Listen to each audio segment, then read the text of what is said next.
മണ്ഡലങ്ങളിലൂടെയാണ് trends അടുത്ത ഒരു മണിക്കൂർ കടന്നു പോകുന്നത്. കൊല്ലവും തൃശ്ശൂരും. നമുക്കറിയാം, കൊല്ലത്ത് NK പ്രേമചന്ദ്രൻ സ്ഥാനാർത്ഥിയായി മത്സരിക്കുന്നു മൂന്നാം തവണയും. 2014 പ്രേമചന്ദ്രൻ അവിടെ അംഗം തുടങ്ങി. MA ബേബിയെ മലർത്തിയടിച്ച് MP ആയ ആളാണ്. അതിനു മുമ്പ് 96-ലും പ്രേമചന്ദ്രൻ അവിടെ MP ആയിരുന്നു.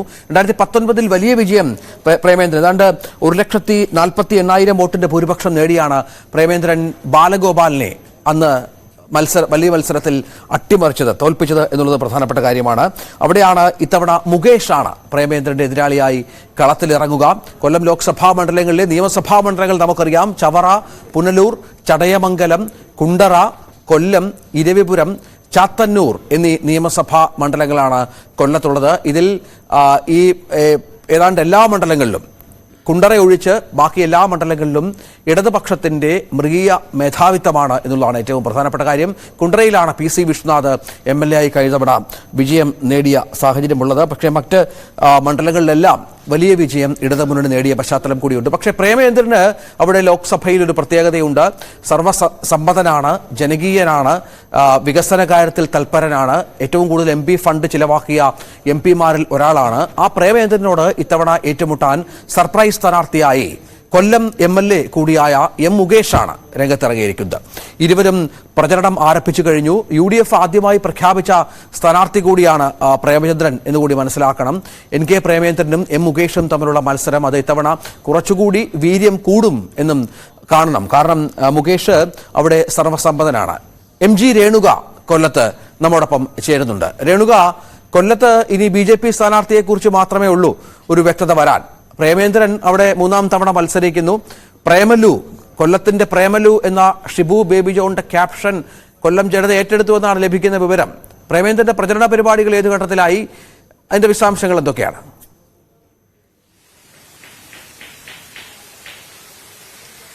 രഞ്ജിത്ത്, കൊല്ലത്ത് ഇന്ന് SSLC പരീക്ഷ ആരംഭിച്ചിരിക്കുകയാണ്. ആ പരീക്ഷാ ചൂടിന് മുൻപ് തന്നെ കൊല്ലത്ത് തെരഞ്ഞെടുപ്പ് ചൂട് തുടങ്ങിയിട്ടുണ്ട്. നേരത്തെ രഞ്ജിത്ത് സൂചിപ്പിച്ചതുപോലെ തന്നെ കൊല്ലത്തിന്റെ പ്രേമലു ഇപ്പൊ മാത്രമല്ല, വർഷങ്ങളായി കൊല്ലത്തിന്റെ പ്രേമലു ആണ് NKP നേരത്തെ തന്നെ പ്രചരണം തുടങ്ങി. NKP ഇവിടെ തന്നെ ഉള്ള ആളാണ്. അതുകൊണ്ട് തന്നെ ആ പ്രവർത്തനങ്ങൾ തുടരുന്നു എന്നതാണ് NK പ്രേമചന്ദ്രൻ ക്യാമ്പ് പറയുന്നത്. എന്തായാലും അവർ വളരെ നേരത്തെ തന്നെ പ്രചരണം തുടങ്ങിയിട്ടുണ്ട്. ഈ കൊല്ലം മണ്ഡലമാകെ പോസ്റ്ററുകളും ചുവരെഴുത്തുകളും കൊണ്ട് നിറഞ്ഞിരിക്കുകയാണ്. തെരഞ്ഞെടുപ്പ് പ്രചരണം അതിന്റെ നല്ല രീതിയിൽ പുരോഗമിച്ചുകൊണ്ടിരിക്കുകയാണ് കൊല്ലത്ത്. ഞാൻ ഇപ്പോൾ ഉള്ളത് നമ്മളുടെ ഇടത് സ്ഥാനാർത്ഥി M. മുകേഷിന്റെ വീട്ടിലാണ് ഉള്ളത്. ഇവിടെ രാവിലെ തന്നെ മുകേഷ് തെരഞ്ഞെടുപ്പ് പ്രചരണത്തിന്റെ ഭാഗമായി അദ്ദേഹം പുറപ്പെട്ടു. ഇന്ന് രാമൻകുളങ്ങരയിലാണ് മുകേഷിന്റെ ആദ്യ പരിപാടി. നമ്മളിപ്പോൾ നിൽക്കുന്നത് അദ്ദേഹത്തിന്റെ വീട്ടിലാണ്. ഇവിടെ അദ്ദേഹത്തിന്റെ അമ്മയും സഹോദരിയും ഒക്കെ ഉള്ളവർ ഉണ്ട്. നമുക്ക് അവരോട് കാര്യങ്ങൾ ചോദിക്കാം. എന്തായാലും വലിയ തെരഞ്ഞെടുപ്പ് ചൂട് കൊല്ലം ജില്ലയെ സംബന്ധിച്ചുണ്ട്. ഇപ്പോൾ നമ്മൾക്കൊപ്പം മുകേഷിന്റെ അമ്മ ചേരുകയാണ്, വിജയകുമാരി. മറ്റൊരു തെരഞ്ഞെടുപ്പ് സമയം കൂടി വന്നിരിക്കുകയാണ്. മകൻ തെരഞ്ഞെടുപ്പ് ചൂടാണ്, പ്രചരണത്തിന് വേണ്ടി പുറപ്പെട്ടിരിക്കുന്നു. ഇത്തവണത്തെ പ്രതീക്ഷ എങ്ങനെയാണ് അമ്മയ്ക്ക്? എന്താ ഇപ്പോഴത്തെ ഇലക്ഷൻ പ്രചരണത്തെ പറ്റിയല്ലേ? അത് ഒരു പുതിയ മെത്തേഡാണ്. എനിക്ക് വളരെ ഇഷ്ടപ്പെട്ട്. എന്ന് വെച്ചാൽ കടന്ന് വെപ്രാളം പിടിക്കണ്ട, അവർ കൊടുത്തേ ഇവർക്ക് കൊടുത്തേ വേണ്ട. നിങ്ങൾക്ക് അതാത് മണ്ഡലങ്ങളിൽ അവിടുത്തെ MLA MP എന്തൊക്കെ ചെയ്തിട്ടുണ്ട് എന്ന് നോക്കണം. അത് നോക്കിക്കഴിഞ്ഞ് വല്ല വക്രയോ ബുദ്ധിപോയോ മോശമോ വല്ലതും കാണിച്ചിട്ടുണ്ടെങ്കിൽ നിങ്ങൾ അവരെ പ്രോത്സാഹിപ്പിക്കണം, നല്ല കാര്യങ്ങൾ ചെയ്യുക. എനിക്ക് വോട്ട് ചെയ്യണേ എന്നൊന്നും നമ്മൾ കിടന്ന് വെപ്രാളം പിടിക്കണ്ട. അതാത് മണ്ഡലങ്ങളിൽ എന്തെല്ലാം ചെയ്തിട്ടുണ്ടെന്ന് നോക്കിക്കഴിഞ്ഞാൽ ജനങ്ങൾ തീരുമാനിക്കും. അവരെ നിർത്തിയാ കൊള്ളാം, നല്ല കാര്യങ്ങൾ ചെയ്യുന്നയാന്ന്. അങ്ങനൊരു മെത്തേഡ് കൊണ്ടുവന്നത് വളരെ നന്നായി. മുകേഷിന്റെ ജയസാധ്യതയെ കുറിച്ച് അമ്മയ്ക്ക് എന്താണ് തോന്നുന്നത്? ലോക്സഭയിലേക്ക് മത്സരിക്കുമ്പോൾ ജയസാധ്യതയെ കുറിച്ച് എന്താണ് തോന്നുന്നത്?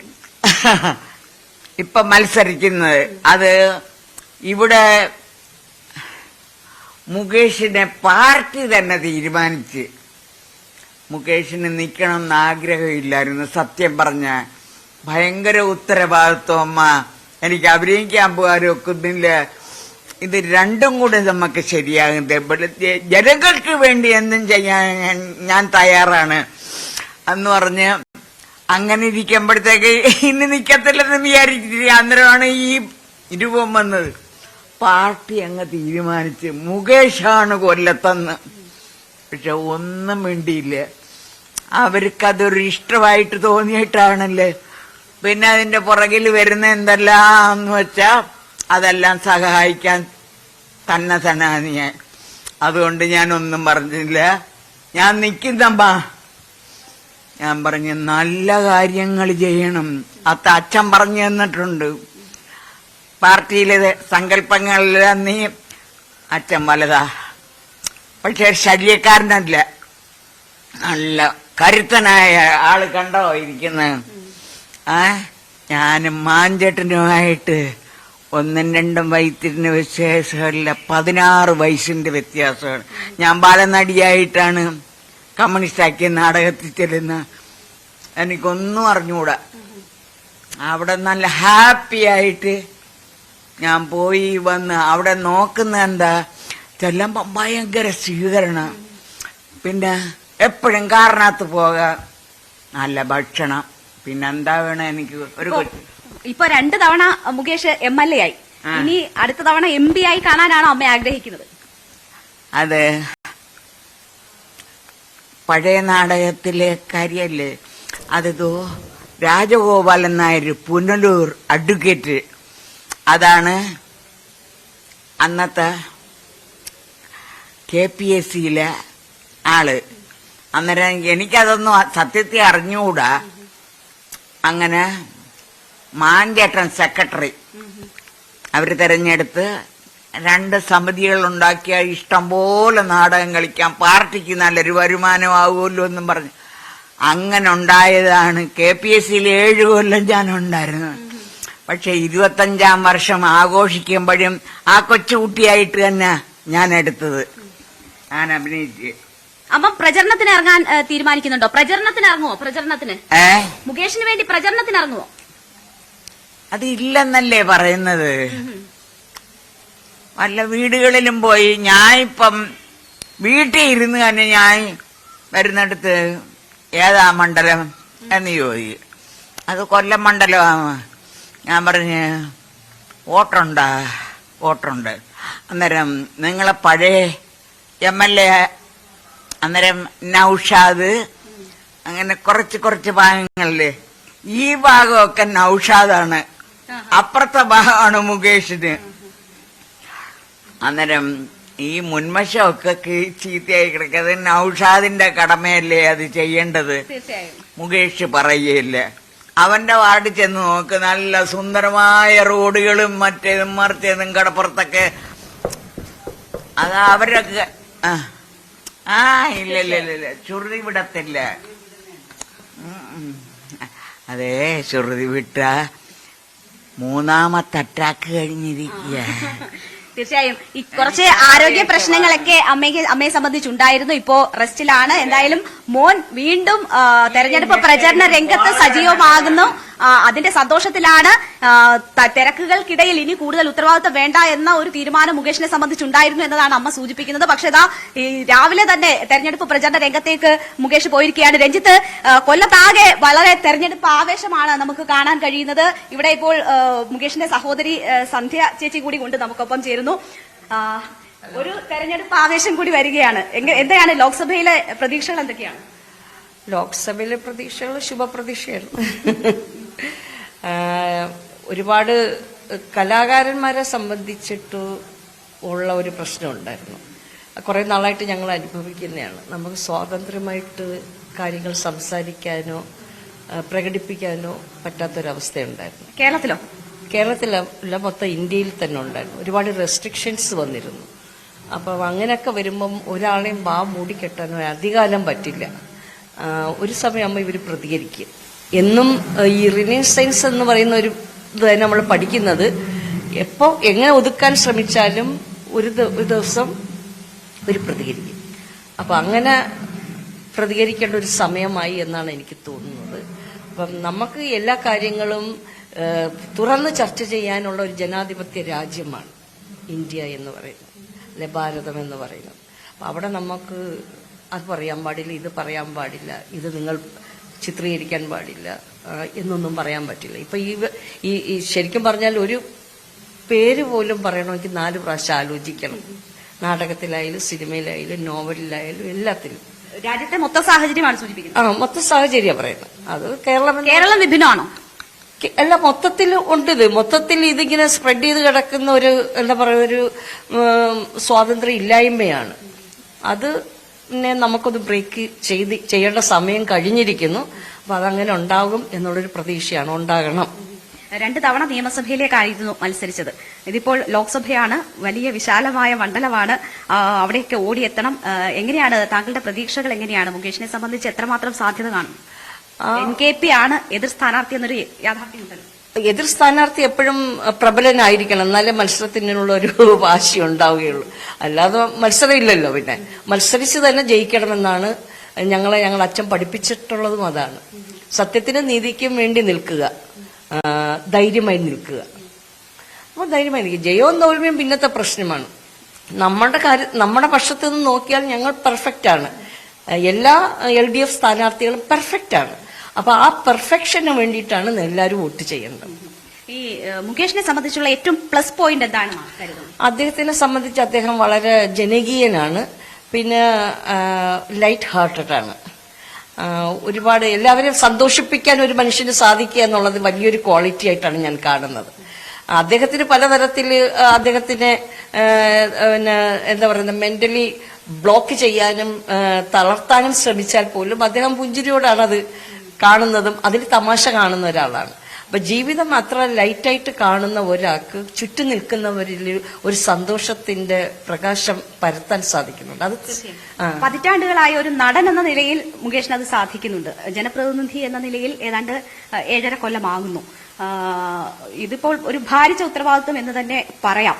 ഒരു പ്രത്യേക സാഹചര്യത്തിൽ നടക്കുന്ന തെരഞ്ഞെടുപ്പാണ്. രാജ്യത്തിന്റെ സാഹചര്യം മാഡം സൂചിപ്പിച്ചതുപോലെ, ചേച്ചി സൂചിപ്പിച്ചതുപോലെ ഇതാണ്. അപ്പോൾ ഉത്തരവാദിത്വം കൂടുന്നു എന്നതാണോ മനസ്സിലാക്കുന്നത്? ഉത്തരവാദിത്തം ഇപ്പൊ ചെറുതായാലും വലുതായാലും ഒരേ കണക്ക് തന്നെയാണ്. എന്റെ അച്ഛൻ 17 വർഷക്കാലം പഞ്ചായത്ത് പ്രസിഡന്റായിരുന്നു. അന്ന് ഈ നാടകം എന്ന് പറയുന്ന ഈ 10 സിനിമയ്ക്ക് കിട്ടുന്ന വാല്യൂവും പബ്ലിസിറ്റിയുമായിരുന്നു. അപ്പൊ എല്ലാ ദിവസവും നാടകം കാണും. നേരം വെളുക്കുമ്പോഴും അച്ഛൻ എത്തുന്നത്. അതുകൊണ്ട് അച്ഛൻ ഉറക്കക്ഷീണം മാറ്റി വെച്ചിട്ട് ജനങ്ങളുടെ കാര്യങ്ങളിലേക്ക് ഇറങ്ങിച്ചെന്ന് അത് പരിഹരിക്കുന്നതാണ് ഞങ്ങൾ കുഞ്ഞിലെ മുതലേ കണ്ടത്. അതുകൊണ്ട് തന്നെ മുകേഷ് ഏട്ടനെ ഒന്നും നിസ്സാരമല്ല. അദ്ദേഹം അതെല്ലാം കാര്യമായി തന്നെ എടുത്ത് ആളുകളുടെ എന്ത് കംപ്ലൈന്റ് വന്നു കഴിഞ്ഞാലും അത് കാര്യമായി എടുക്കുകയും അത് പരിഹരിക്കുകയും ചെയ്യും. നാടിനു വേണ്ടി, അദ്ദേഹത്തിന്റെ മണ്ഡലത്തിന് വേണ്ടി ചെയ്ത വികസനങ്ങളാണ്. അദ്ദേഹത്തിന്റെ പ്രവൃത്തി എന്താണ് എന്ന് ചോദിച്ചാൽ നമുക്ക് ചൂണ്ടിക്കാണിക്കാനുള്ളത്. ജോയ് മോൻ എന്നാണല്ലോ നിങ്ങളെല്ലാം മുകേഷിനെ വീട്ടിൽ വിളിക്കുന്നത്. അപ്പോ ഈ ഇലക്ഷൻ റിസൾട്ടിന്റെ അവസാനം അതേ സന്തോഷം നിറഞ്ഞതായിരിക്കുമോ? ജോയ്ഫുൾ ആയിരിക്കുമോ? ജോയ്ഫുൾ ആകണം, ആകുമെന്നുള്ള വിശ്വാസത്തിലല്ലേ നമ്മൾ പോകുന്നത്. അങ്ങനെ തന്നെ ആവട്ടെ. പ്രചരണത്തിനിറങ്ങുമോ? പിന്നെ തീർച്ചയായിട്ടും എപ്പോഴും പ്രചരണത്തിനറിയാം. എന്റെ അച്ഛൻ നിൽക്കുമ്പോൾ മുതൽ ഞങ്ങളുടെ മൂന്നുപേരുടെയും ആദ്യ വോട്ടെന്ന് പറഞ്ഞാൽ ഞങ്ങളുടെ അച്ഛനായിരുന്നു കൊടുത്തിരുന്നത് പഞ്ചായത്ത് ഇലക്ഷന്. അപ്പൊ മുകേഷ് ഏട്ടന് ഞങ്ങൾക്ക് ഇന്നവരെ വോട്ട് ചെയ്യാൻ പറ്റില്ല, ഞങ്ങളെ മണ്ഡലം അല്ലത് കേട്ടോ. അപ്പൊ ഞങ്ങളിപ്പോ പറയായിരുന്നു ആദ്യമായിട്ട് ഞങ്ങൾ മുകേഷ് ഏട്ടന് വോട്ട് ചെയ്യാൻ പോവുകയാണെന്ന്. അപ്പോൾ തികഞ്ഞ വിജയപ്രതീക്ഷയിൽ തന്നെയാണ്. തീർച്ചയായിട്ടും തികഞ്ഞ വിജയപ്രതീക്ഷ തന്നെയാണ്. വിജയിക്കുമെന്നുള്ള ഉറപ്പുണ്ട്. അതിനുള്ള ഒരു നമുക്ക് തോന്നുന്ന കാര്യം എന്ന് പറഞ്ഞാൽ അദ്ദേഹം 2 പ്രാവശ്യം MLA ആയി നിന്ന് ആ ചെയ്ത പ്രവർത്തനം, അത് എന്തായാലും ജനങ്ങൾ മറക്കില്ലല്ലോ. അവിടെ നൽകിയ വികസനമാണ് അദ്ദേഹത്തിനുള്ള വിജയസാധ്യത. NK പ്രേമചന്ദ്രൻ എന്ന എതിർ സ്ഥാനാർത്ഥിയെ എങ്ങനെ കാണും? ഞങ്ങളുടെ പണ്ട് മുതലേ അറിയാവുന്ന ആളാണ്. ഞങ്ങളുടെ കുടുംബ സുഹൃത്താണ്. ഞങ്ങളുടെ നാടകമൊക്കെ ഉദ്ഘാടനം ചെയ്യാൻ വരുന്ന അദ്ദേഹമാണ്. അങ്ങനെ ഈ പറഞ്ഞ കണക്ക് ഈ മത്സരം വരുമ്പോഴുള്ള അല്ലാതെ മറ്റ് തരത്തിലുള്ള യാതൊരു വിധമായ ശത്രുതാ മനോഭാവവും ഞങ്ങൾ തമ്മിലില്ല. NK പ്രേമചന്ദ്രൻ സുഹൃത്താണ്, പിന്നെ കുടുംബ സുഹൃത്താണ്. ഇവിടെ ഈ ഭാഗത്ത് വന്ന അമ്മയെ കാണാതെ പോവില്ല. കഴിഞ്ഞ മുന്നത്തെ ആഴ്ചയിലും ഇവിടെ ഒരു മരണത്തിന് വന്നപ്പോ അമ്മയെ വന്ന് കണ്ട് സംസാരിച്ചു പോയതാണ്. ഇപ്പോ രാഷ്ട്രീയമായ NK പ്രേമചന്ദ്രൻ ഇപ്പൊ മോദിയെ പുകഴ്ത്തുന്നു എന്നൊക്കെ പറഞ്ഞിട്ടുള്ള ചില ആരോപണങ്ങൾ കൂടി നേരിടുന്നുണ്ട്. പ്രധാനമന്ത്രിയുടെ വിരുന്നിൽ പങ്കെടുത്തതൊക്കെ വിവാദമാകുന്നുണ്ട്. അതിനെങ്ങനെയാണ് കാണുന്നത്? അതിനെപ്പറ്റി ഞാനൊന്നും പറയുന്നു. പ്രധാനമന്ത്രി വിളിച്ച വിരുന്നല്ലേ, വിരുന്നിന് ഒരു ഫീസ്റ്റിൽ പങ്കെടുക്കുന്നതുകൊണ്ട് രാഷ്ട്രീയമായ നിലപാടുകൾ മാറണമെന്നൊന്നും ഇല്ലല്ലോ. അതൊന്നും നിങ്ങൾ പ്രചരണ വിഷയമാക്കാൻ ഉദ്ദേശിക്കുന്നില്ല. ഇല്ല, അതൊന്നും നമുക്കൊരു പ്രശ്നമല്ല. നമ്മൾ ഈ പറഞ്ഞ കണക്ക് നിൽക്കുന്നത് ആദർശങ്ങൾക്ക് വേണ്ടിയിട്ടാണ്. ഇന്ന ആദർശങ്ങൾ എതിരെ അത് ശരിയല്ല. അവർ ചെയ്യുന്ന ചില പ്രവൃത്തികൾ ശരിയല്ല, അവരെ ചില നിലപാടുകൾ ശരിയല്ല, അതിനെതിരെയാണ് നമ്മൾ ഇരിക്കുന്നത്. അല്ല വ്യക്തിപരമായി അദ്ദേഹം എന്ത് ചെയ്തു മറ്റു ചെയ്തു വ്യക്തിപരമായ കാര്യങ്ങൾ നമ്മൾ വിടുന്നു. മുകേഷിനെ പോലെ തന്നെ ഈ സിനിമ സുഹൃത്തുക്കളും ഒക്കെ ഉണ്ടല്ലോ. സുരേഷ് ഗോപിയും മത്സര രംഗത്തുണ്ട്, സുഹൃത്തും ഒക്കെ ആയിരിക്കുമല്ലോ. എങ്ങനെയാണ് കാണുന്നത്? സുരേഷ് ഗോപി തൃശ്ശൂരാണല്ലോ മത്സരിക്കുന്നത്. സുരേഷ് ഗോപി മത്സരിക്കുന്നത് ഇപ്പൊ ആദ്യമായിട്ടും അല്ല. അപ്പൊ എന്നും ഒരു കലാകാരൻ മത്സരിക്കുമ്പോൾ നമ്മൾ അദ്ദേഹം ജയിക്കണം. ഒരു കലാകാരൻ എന്നുള്ള നിലയ്ക്ക് സെയിം ഫീൽഡ് ആയതുകൊണ്ട് അദ്ദേഹത്തിന് എല്ലാ ഭാവുകങ്ങളും നേരണം എന്നുള്ളത് തന്നെയാണ് ആഗ്രഹം. കലാകാരൻ എന്ന നിലയിൽ അപ്പോൾ തൃശ്ശൂരിൽ സുരേഷ് ഗോപി ജയിക്കണമെന്ന് ആഗ്രഹിക്കുന്നു. ഞാൻ പറഞ്ഞില്ലേ, മത്സരം ആവുമ്പോൾ രാഷ്ട്രീയമാവുമ്പോൾ നമ്മൾ നമ്മുടെ പക്ഷത്തെ നിൽക്കുള്ളൂ. അല്ലാതുള്ള സുഹൃത്ത് ബന്ധം വേറെ, രാഷ്ട്രീയമായ നിലപാടുകൾ വേറെയാണ്. അപ്പോൾ സുരേഷ് ഗോപി ജയിക്കണോ? മനസ്സിലെന്താണ്? രാഷ്ട്രീയപരമായിട്ട് CPI-ക്കാരൻ അവിടെ നിൽക്കുന്നത്, CPI-ക്കാരൻ ജയിക്കണം എന്നാണ് എന്റെ ആഗ്രഹം. ഓക്കെ, എന്തായാലും തികഞ്ഞ വിജയപ്രതീക്ഷയാണ് മുകേഷിന്റെ കാര്യത്തിൽ കുടുംബാംഗങ്ങൾക്കുള്ളത്. അവർ പറയുന്നത് 2 തവണ MLA ആയി തെരഞ്ഞെടുക്കപ്പെട്ടു. ആ സമയത്ത് ജനങ്ങൾക്ക് വേണ്ടി ചെയ്ത കാര്യങ്ങൾ, അതിന് ജനങ്ങൾ അംഗീകാരം നൽകും എന്നതാണ് ഇവരുടെ പ്രതീക്ഷ. മുകേഷും ആ തരത്തിൽ തന്നെയാണ് നമ്മളോട് രാവിലെ പുറപ്പെടും മുൻപ് അദ്ദേഹത്തിന്റെ പ്രതീക്ഷകൾ പങ്കുവച്ചത്. എന്തായാലും തികഞ്ഞ വിജയപ്രതീക്ഷയുണ്ട് എന്ന് മുകേഷ് പറയുന്നു. എതിരാളികൾ ആരാണ് എന്നത്, അല്ലെങ്കിൽ NK പ്രേമചന്ദ്രൻ, വർഷങ്ങളായി മണ്ഡലത്തിൽ ഉള്ള അദ്ദേഹത്തിന്റെ സാന്നിധ്യം, മികച്ച പാർലമെന്റേറിയൻ എന്ന അദ്ദേഹത്തിന്റെ നില, അതൊന്നും തന്നെ അസ്വസ്ഥപ്പെടുത്തുന്നില്ല. തെരഞ്ഞെടുപ്പ് പ്രചരണ ചൂടിലേക്ക് മുകേഷ് MLA ഇറങ്ങിക്കഴിഞ്ഞിരിക്കുന്നു. നമ്മൾ ഇപ്പോൾ ഇവിടെ നിന്ന് അദ്ദേഹത്തിന്റെ പ്രചരണത്തിന്റെ ഭാഗമായി അദ്ദേഹം പോകുന്ന ഇടങ്ങളിലേക്ക് പോകുന്നുണ്ട്. ഇന്ന് മുഴുവൻ നമ്മൾ മുകേഷ് MLA-യുടെ ഈ ലോക്സഭാ മണ്ഡലത്തിലെ പ്രചരണ പരിപാടികൾക്കൊപ്പമായിരിക്കും ഉണ്ടാവുക. എന്തായാലും MLA ആയി അദ്ദേഹം ചെയ്ത കാര്യങ്ങൾക്ക് ജനങ്ങളുടെ പിന്തുണയുണ്ടാകും, അത് വോട്ടായി മാറും എന്ന പ്രതീക്ഷയാണ്. ഒരു നടൻ എന്നതിനപ്പുറം ജനങ്ങൾ അദ്ദേഹത്തിന്റെ പ്രവർത്തനം വിലയിരുത്തി വോട്ടിടും എന്നതാണ് അദ്ദേഹത്തിന്റെ പ്രതീക്ഷ. MG രേണുകയാണ് അവിടെ മുകേഷിന്റെ വീട്ടിൽ നിന്ന്. നമുക്കറിയാം മുകേഷ് അവിടെ NK പ്രേമേന്ദ്രനെതിരെ ശക്തമായ മത്സരം കൊല്ലത്ത് കാഴ്ചവെക്കുകയാണ്. പ്രേമേന്ദ്രൻ നേരത്തെ തന്നെ പ്രചരണ രംഗത്തുണ്ട്. മുകേഷ് സ്ഥാനാർത്ഥിത്വം പ്രഖ്യാപിച്ച സമയം മുതൽ തന്നെ പര്യടനത്തിലാണ്. മുകേഷിന്റെ അമ്മയും സഹോദരിയുമാണ് പ്രേക്ഷകരോട് സംസാരിച്ചത് MG രേണുകയ്ക്കൊപ്പം. ഏതായാലും കൊല്ലത്ത് മത്സരം തീപാറുകയാണ്. വലിയ ഭൂരിപക്ഷത്തിൽ പ്രേമേന്ദ്രൻ കഴിഞ്ഞ തവണ ജയിച്ച ഏതാണ്ട് 1,50,000 വോട്ടുകളുടെ ഭൂരിപക്ഷത്തിൽ ജയിച്ച ഒരു മണ്ഡലം 1,48,846 വോട്ടുകളുടെ ഭൂരിപക്ഷത്തിൽ ജയിച്ച ഒരു മണ്ഡലം കൂടിയാണ് കൊല്ലം. അവിടെയാണ് മുകേഷ് കൊല്ലം MLA പ്രേമേന്ദ്രനെ നേരിടാൻ എത്തുന്നത്.